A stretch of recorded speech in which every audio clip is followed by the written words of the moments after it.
Hi everyone, thanks so much for joining us today. My name is Julie Kruger. I'm the owner of Kruger Immigration Law, and we are a boutique immigration law firm headquartered in Buffalo, New York, where we love helping our clients achieve their dreams without borders. Today, we are going to talk about explaining the process of a U.S. citizen sponsoring his or her spouse who lives outside the United States for permanent residence in the United States.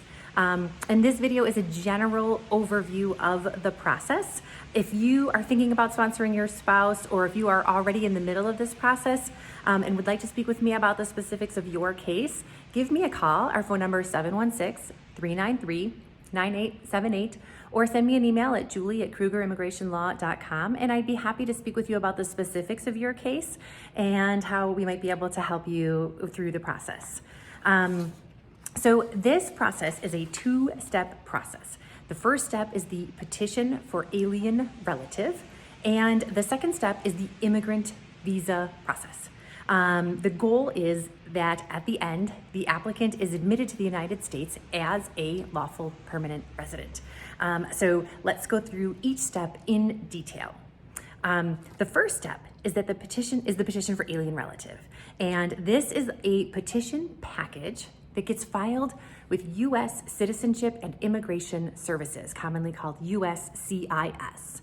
The purpose of this petition is to prove four basic things. First, that the petitioner is a U.S. citizen or lawful permanent resident. Second, the identity of the beneficiary. Third, that the petitioner and the beneficiary are married. And fourth, that the petitioner and the beneficiary have a real or bona fide relationship, not just entered into so that the beneficiary can get a green card. Each of these four things must be proven in that package, and they have to be proven at the time the package is filed. If the package is filed without the necessary proof right from the beginning, that petition will be denied and without a refund of your money. So what needs to go into that package? The package needs to include the filing fee and two USCIS forms, one from the petitioner and one from the beneficiary, the forms I-130 and the I-130A. And the package also needs to include all of the documentation necessary to show each of those four things I just mentioned. So for example, for a U.S. citizen sponsoring their spouse from Canada, a U.S. citizen husband, for example, filing a petition to sponsor his wife from Canada.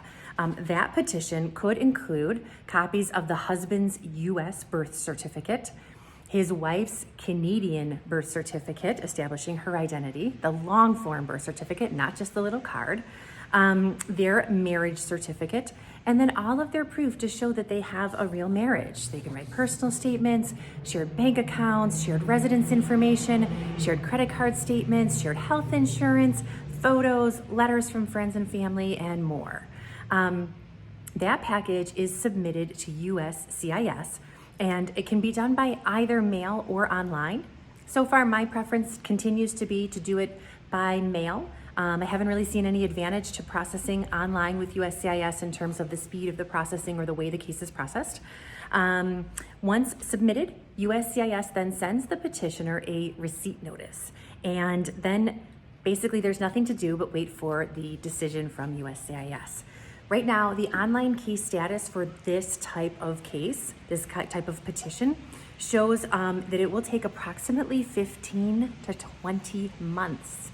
However, in my practice, with cases that are well documented and put together, we are seeing much shorter processing times than that, somewhere around the 6 to 8 month mark.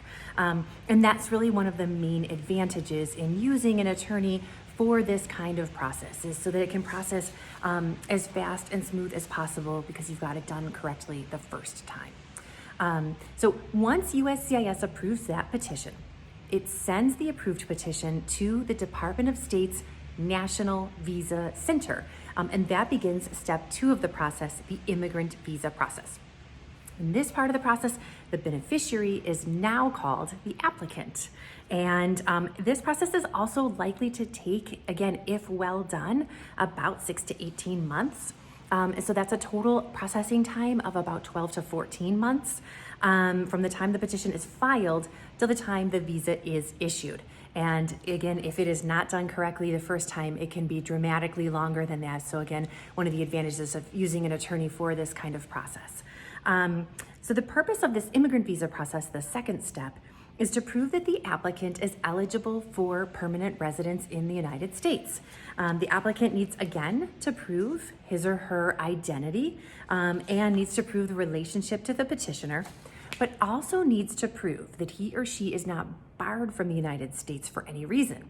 And the most common reasons that we see for that someone could be barred from the United States includes a criminal conviction, a previous immigration violation, or a concern that the applicant will not be able to sponsor himself or herself once in the United States, financially support himself in the United States. So, like the petition process, the applicant needs to prove each of those things by submitting an application and their documentation to the National Visa Center. This all happens online. There's no option to mail. The applicant completes an online immigrant visa application, which is called the Form DS-260 Immigrant Visa Application, and uploads their documentation to the National Visa Center's website. The National Visa Center, NVC, then reviews all of the documents and the application, and if they are satisfied that the applicant has submitted all of the documentation necessary to show that he or she is qualified, the NVC then schedules the applicant for an interview at the embassy or consulate nearest their home. So, sticking with the example that we talked about before, our Canadian citizen wife would be scheduled for a visa interview at the U.S. consulate in Montreal, which processes all of the immigrant visas for Canada. The applicant then goes to the interview, and if approved on that date, leaves his or her passport at the embassy or consulate, and the embassy stamps an immigrant visa in the passport and sends it back to the applicant. The applicant then applies for admission to the United States at the border or port of entry, and within about 330 to 120 days of being admitted as a permanent resident, receives their green card and social security card in the mail. So that's my brief overview of the immigrant visa process, where a U.S. citizen is sponsoring their spouse for permanent residence in the United States. I hope that you understand better now how this process works. If you would like to speak with me about your case or your immigrant visa process, please give me a call. My phone number is 716-393-9878, or you can email me at julie@krugerimmigrationlaw.com. I'd be happy to discuss it with you. And my next video is going to cover some of the frequently asked questions about the immigrant visa process. So please subscribe to my channel so that you can get notified when that video comes out and get even more detailed information about the process as soon as it is posted. Thanks so much and have a great day.